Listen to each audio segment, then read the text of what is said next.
In my previous video, I was talking about how to build your inner confidence. And I said the best way to build your inner confidence is by facing your fears. Saying face your fears is easier said than done. Fear is there for a reason. It kept us safe. It kept our ancestors safe from dangers. There's a reason why we have fear of heights. We have a fear of darkness. And there's a reason why we have a fear of unknown. For example, the fear of heights kept our ancestors from falling off the cliff, and the fear of unknown kept our ancestors on their toes when they are in an area that's unknown. So they were constantly on the lookout for a saber-toothed tiger or any other danger. So fear, it was a useful and is a useful evolutionary emotion that kept us alive. Fast forward to today, we no longer live in the forest. We're no longer in danger of natural elements. Our society has evolved into something totally different than what our early ancestors went through. We no longer need to be afraid of a saber-toothed tiger creeping up on us, and we're no longer afraid of the natural elements because we have conquered all that stuff. As fast as our society has evolved, our mind is still the same. It has not caught up to the latest changes in our life. Our brain is still very old.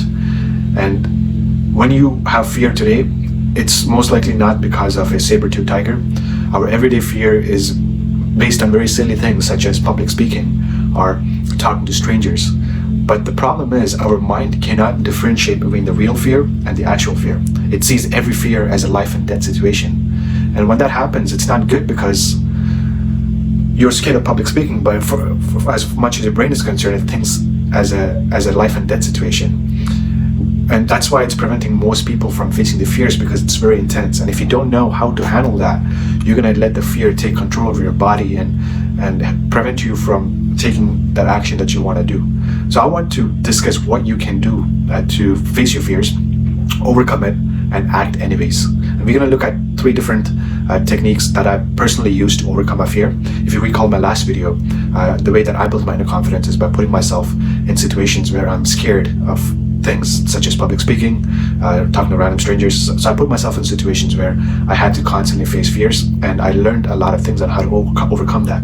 And I want to share you some tips that helped me go through it. In order to become good at facing your fears, you gotta be willing to put yourself in situations where you're scared.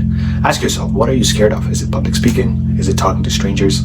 Whatever it is, you need to make it a mandatory thing for you to face it every single day. And when you face your fears, I want you to do these 3 simple steps.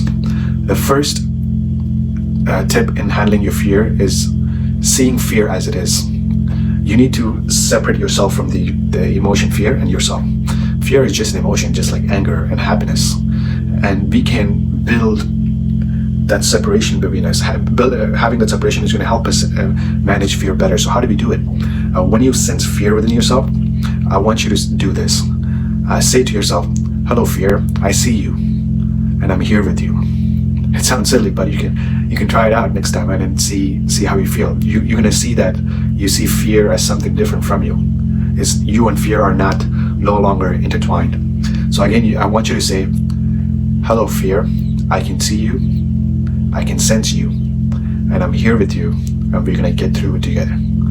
The most important thing here is to see the fear with the positivity instead of denying fear, instead of being scared about it. It's just an emotion, it's just an energy.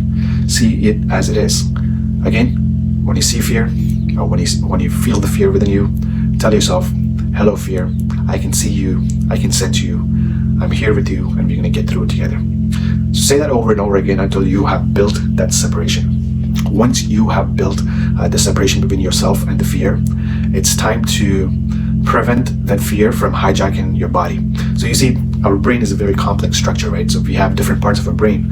There's this reptilian brain. That's the brain that gets control of your body when you're in a flight or fight mode. And there's a prefrontal cortex, so that's the logic center of your brain. So that's where most of the reasoning takes place. When we have fear, as I told you before, our brain thinks we're in a life and death situation, right? So that's why we lose control sometimes. Our reptilian brain hijacks our body and acts in an instinctively way. But letting that part of your brain take control over your everyday fear, it's not good, because you won't be able to deal with that situation with logic. So that's why it's important for us to calm the reptilian brain and take control over our body with our prefrontal cortex, so that's the logic center, with the breathing exercise. And just to recap, the breathing exercise is the box breathing technique. Breathe in, hold, exhale, hold. Doing that 4-5 times, or as long as you want, will calm your body.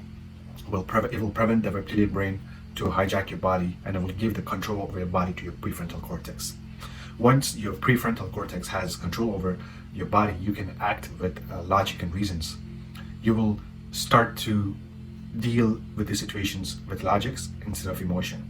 So for example, going back to public speaking, when you have control over your body and over your emotions with your prefrontal cortex, you will be able to rewire the situation. So instead of thinking, oh my God, I'm going to stutter, I'm going to fall down, people are going to laugh at me. Once you have control with your prefrontal cortex, you can visualize positive outcomes. So our brain is very, very malleable. Like latest studies from neuroscience shows that we can actually change our mind with the positive visualizations. And in order to do that, we have to be thinking logically. We cannot act on emotions. We won't be able to visualize when we are in the flight or fight mode, but we can visualize when we act with reason and with rationality.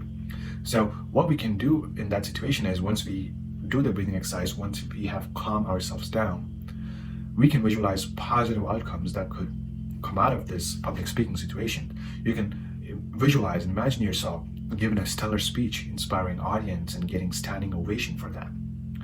And when you do that over time with enough repetitions, you're going to rewire your brain to think about positive outcomes of public speaking, and that in turn is going to make you feel good.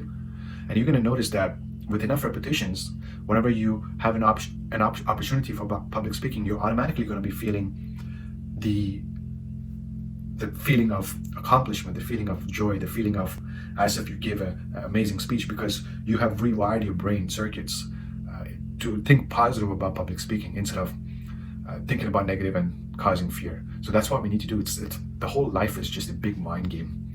If you know how your mind works, you can use it to your advantage. You can see the flaws in our brain, and we can manipulate that in a way to make it positive instead of negative.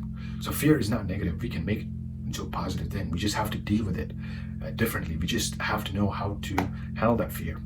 So I don't want to make this video any longer than it already is. So I just wanted to recap what I said before. Fear is okay. There's nothing wrong with being scared.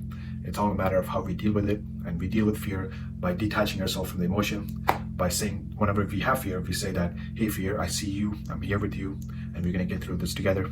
That's going to cause detachment. And once you have detached yourself from the fear emotions, we can do the breathing technique to calm ourselves down and let the prefrontal cortex take control over your body.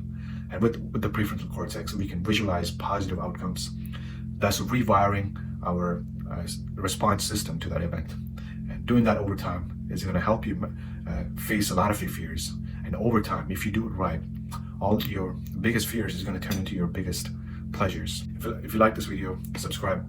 Click the subscribe button below, and also smash the like button. Until next time, my friends, be fearless.